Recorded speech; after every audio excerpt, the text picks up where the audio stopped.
Bonjour à tous et bienvenue sur Blog Automobile. Aujourd'hui, nous essayons la nouvelle Audi A5 dans sa version Break, dans sa version Avant.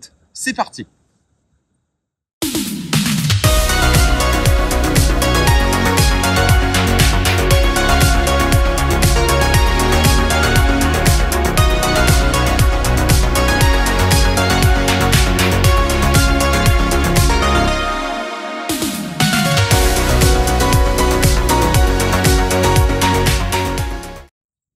L'Audi A5, première du nom, a tout d'abord été présentée en 2007 au Salon de Genève dans une version coupée. Elle reposait en effet sur la berline Audi A4 et voulait proposer vraiment une version un petit peu plus sport, un petit peu plus jeune de la berline allemande. Elle a ensuite, 2 ans plus tard, été déclinée en version cabriolet, puis encore un peu plus tard en version sportback, c'est-à-dire un coupé 5 portes, enfin véritablement 4 portes avec un haillon. Mais elle dérivait toujours de la berline Audi A4. La deuxième génération, produite de 2016 à 2024, reprenait exactement la même recette.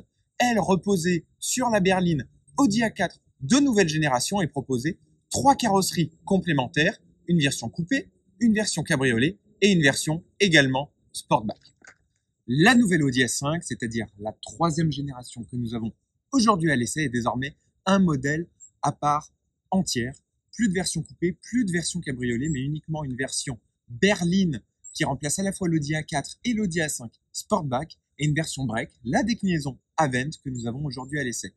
La nouvelle Audi A5, elle obéit à la nouvelle nomenclature d'appellation de la gamme Audi, c'est-à-dire que tous les chiffres impairs sont des modèles thermiques, tandis que les chiffres pairs sont des modèles 100% électriques.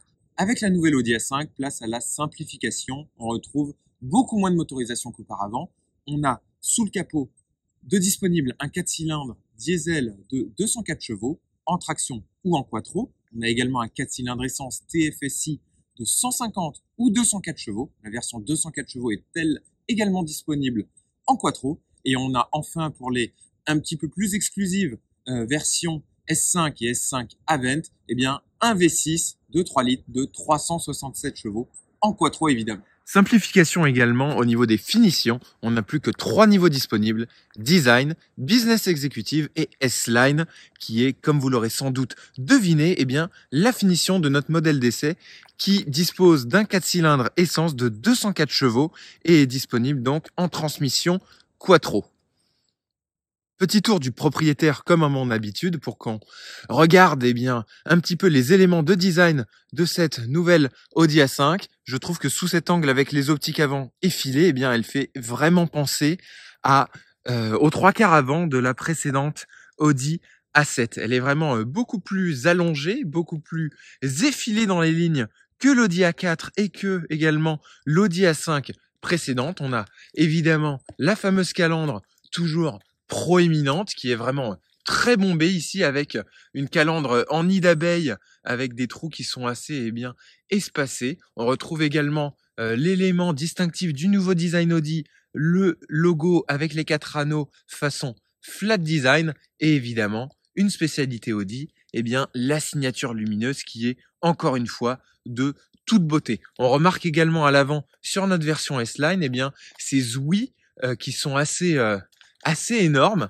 qui ne sont pas factices comme on peut le voir. Elles amènent vraiment un flux d'air sur les flancs de la voiture. Par contre, on peut regretter leur côté vraiment un peu trop massif à mon goût.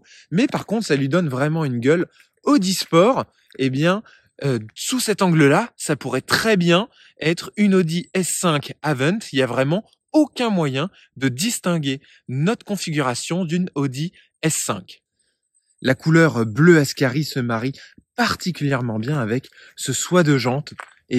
Ce sont des jantes RS avec, regardez, en option, les étriers peints en rouge. C'est vraiment de toute beauté. C'est la configuration que j'avais sur une Audi S3 de nouvelle génération et vraiment, j'adore ce combo.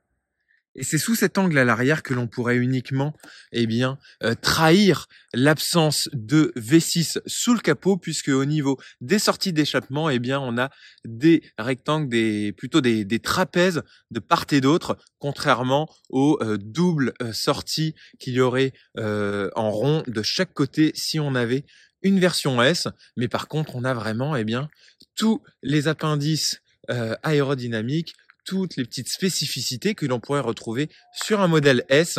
Et on retrouve vraiment au niveau du design un magnifique bandeau lumineux à la signature distinctive. C'est vraiment une véritable spécialité chez Audi et c'est réussi.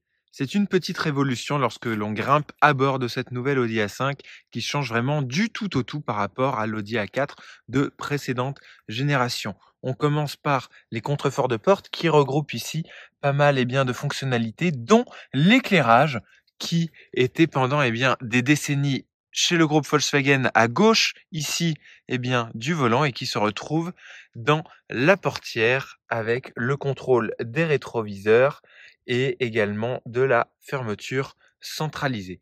Et on remarque également tout de suite l'écran incurvé ici juste devant le conducteur. C'est une véritable révolution digitale. L'interface et le cockpit que l'on retrouve face à nous aujourd'hui, c'est pas tout à fait une nouveauté complète puisque l'on retrouve quasiment la même chose à quelques détails près à bord de la nouvelle Audi A6 et l'Audi Q6 qui sont des modèles électriques. Et on retrouvera également en toute logique la même chose sur le nouvel Audi Q5 qui est le pendant SUV chez Audi de la gamme Audi A5. Donc on retrouve face à nous le traditionnel Virtual Cockpit qui est ici légèrement incurvé avec dans son prolongement le deuxième écran, l'écran d'infotainment. Et la grosse nouveauté qui fait beaucoup parler chez Audi, c'est ce troisième écran qui est disponible pour le passager. Il faut appuyer plusieurs fois afin de l'activer et on peut choisir avec le petit bouton ici de l'éteindre. Le passager aura accès aux commandes de pas mal de fonctionnalités dont la navigation qui évite le conducteur de changer de destination, de changer de point d'intérêt en roulant. Donc ça lui permet vraiment de rester concentré sur la conduite. Néanmoins, à propos de concentration, je trouve qu'on retrouve vraiment un peu trop d'informations en roulant. Là, on va mettre le contact. Hop, j'ai mis le contact. Et là, on a une version vraiment épurée du Virtual Cockpit. Mais si on veut voir la consommation, par exemple, ou le titre que l'on est en train d'écouter, on appuie sur le bouton View ici. Et on se retrouve vraiment avec pas mal d'informations. Il y a des voyants qui clignotent un peu dans tous les sens. Et la vitesse qu'on retrouve en bas, qui est assez lisible quand même, on la retrouve pas sur un affichage tête haute, puisqu'il n'y en a, en tout cas sur cette version d'essai, tout simplement pas. Et je trouve que c'est un peu dommage sur une configuration à 75 000 €. Là où le bas blesse également pour moi, c'est sur ces boutons, en finition plastique et surtout avec un petit côté retour haptique. C'est pas vraiment des vrais boutons, c'est du semi-tactile. Et je trouve que le choix d'Audi de vraiment garder ces boutons qui en plus gardent des traces de doigts, vraiment dès qu'on touche à la voiture, c'est la même finition ici, c'est la même finition que l'on retrouve ici sur le tunnel de transmission. Je suis vraiment pas fan. Moi, je préférais des vrais boutons, des boutons physiques à la finition plastique mat un petit peu. Et voilà, c'est un peu dommage. Par contre, on regardera et on remarquera surtout le bon goût d'Audi de garder une commande avec une molette pour le réglage du son. Par contre, la climatisation, l'air conditionné, lui, a inévitablement migré sur l'écran tactile. Et on a évidemment, on l'aura remarqué, la possibilité d'avoir ici des sièges chauffants. Par contre, j'ai pas trouvé sur cette version, et on est en hiver, là il fait -1 degré, la fonction de chauffage du volant. Et c'est un peu dommage, encore une fois, pour une version à 75 000 € qui est vraiment pas mal optionné quand même. J'aurais aimé avoir cette option à l'intérieur de l'Audi A5. Un petit mot enfin sur les finitions. Là, on est vraiment sur un design des sièges qui est assez traditionnel chez Audi et surtout sur les finitions S-Line. On remarquera ici l'inscription S et les surpiqûres, Alcantara avec le petit côté matelassé et vraiment le côté bimatière, simili-cuir et Alcantara que j'aime vraiment retrouver sur les sièges Audi. Ils sont agréables, on peut régler la position de conduite assez basse, c'est vraiment quelque chose que j'aime retrouver chez Audi.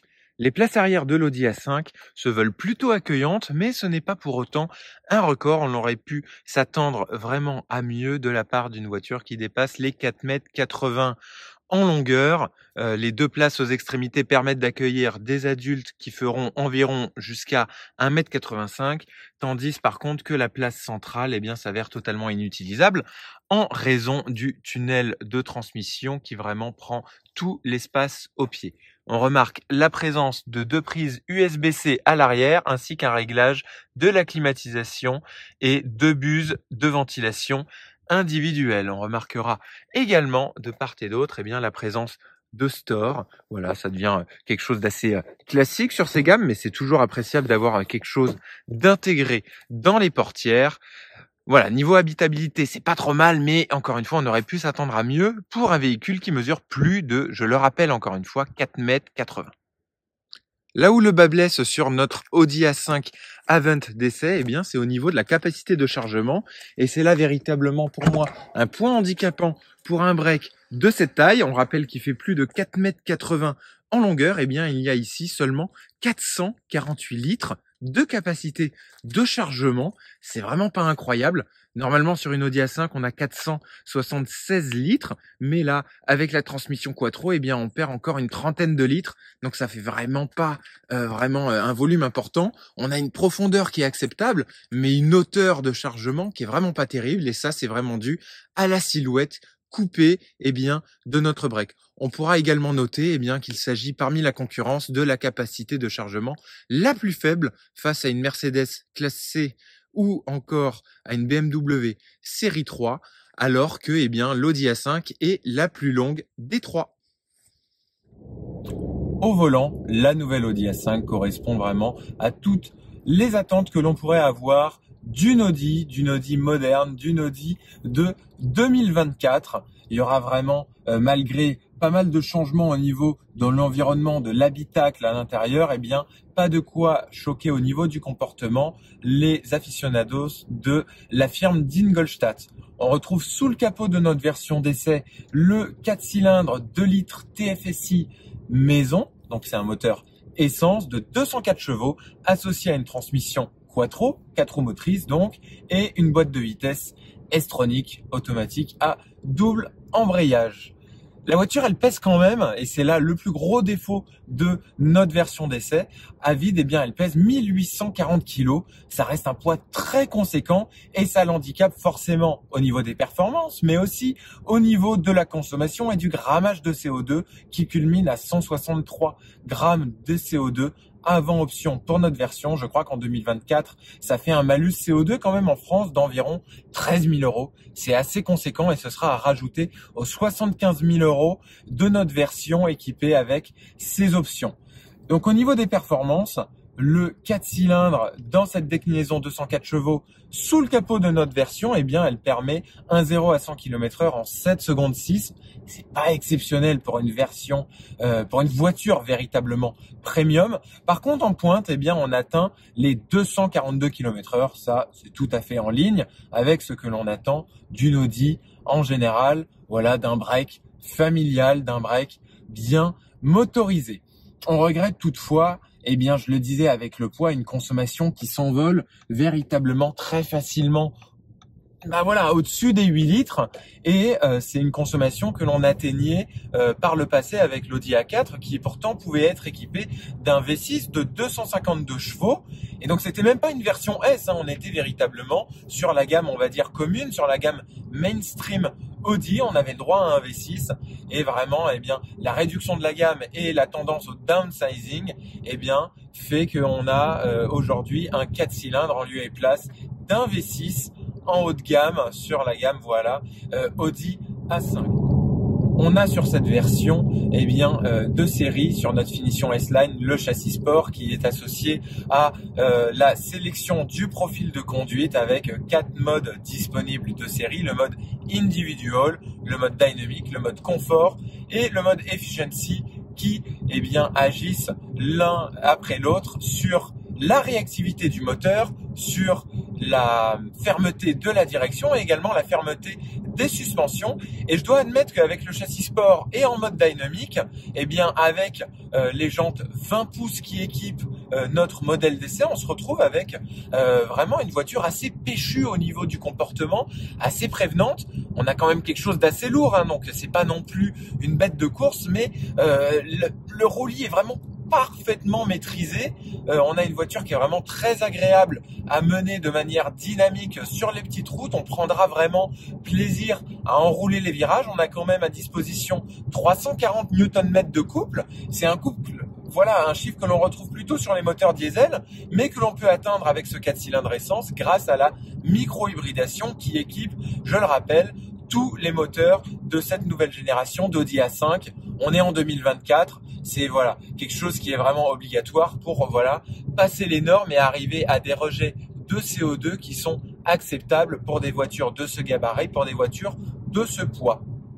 L'Audi A5 de nouvelle génération reste, tout comme ses devancières, avant tout une routière dans laquelle il fait bon cruiser aux vitesses réglementaires, à la fois sur le réseau principal, mais également sur les routes secondaires. On retrouve comme innovation et comme équipement qui est vraiment très appréciable à bord d'une Audi, les feux avant Matrix LED, qui sont vraiment une innovation incontournable lorsque l'on veut vraiment avoir une voiture haut de gamme chez la firme d'Ingolstadt. En revanche, vu qu'il n'y a pas d'affichage tête haute, eh bien on se passe de la réalité virtuelle augmentée qui nous permet vraiment d'aider à choisir son chemin lorsque l'on cherche un petit peu sa route avec le GPS activé. C'est quelque chose qui équipe les véhicules électriques mais qui n'équipe pas cette nouvelle Audi A5.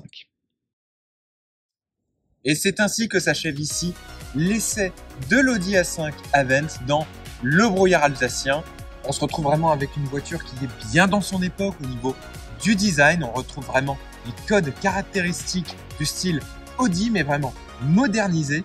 J'ai un gros coup de cœur pour ce bandeau lumineux. C'est quelque chose qui est très commun en 2024, mais je le trouve ici particulièrement réussi. Il donne vraiment un caractère sur le 3/4 arrière de cette nouvelle Audi, surtout dans cette version break. Voilà, par contre, le problème sur cette voiture reste pour moi son prix. Ça reste malheureusement un problème beaucoup trop commun de nos jours. On a quand même une version à 75 000 € avec seulement 204 chevaux sous le capot et avec des consommations qui s'envolent parce qu'on ne peut pas lutter contre les lois de la physique. 1840 kg à vide avec seulement 204 chevaux et un 4 cylindres, eh bien forcément, on ne fait pas de miracle et il faudra en plus rajouter 13 000 € de malus en France si vous l'achetez en tant que particulier sans aucune aide, sans aucun régime spécial possible. Décidément, c'est trop pour une voiture qui, selon moi, ne révolutionne pas le marché. À bientôt sur Blog Autonomie.